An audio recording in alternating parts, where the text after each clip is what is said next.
રાજકોટ શહેરમાં આજરોજ મહાનગરપાલિકાની ચૂંટણીના મતગણતરી શરૂ થવા જઈ રહી છે ત્યારે માનનીય પોલીસ કમિશનર સાહેબશ્રીની સૂચના અનુસાર અલગ અલગ 7 સ્ટ્રોંગ રૂમ ખાતે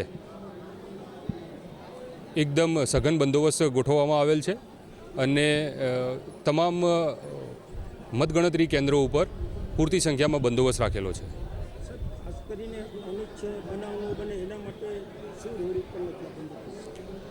મેં કીધું એ પ્રમાણે મતગણતરી કેન્દ્રો ઉપરાંત જ્યારે પણ અહીંયાથી ઉમેદવારોને વિજેતા જાહેર કરવામાં આવે છે ત્યારે વિજય સરઘસ પણ કાઢવામાં આવતા હોય છે। એ માટે થઈને પણ અલગથી બંદોબસ્તની ફાળવણી કરી છે અને ટ્રાફિક બંદોબસ્ત પણ અલગથી ફાળવણી કરેલી છે પૂરતી સંખ્યામાં।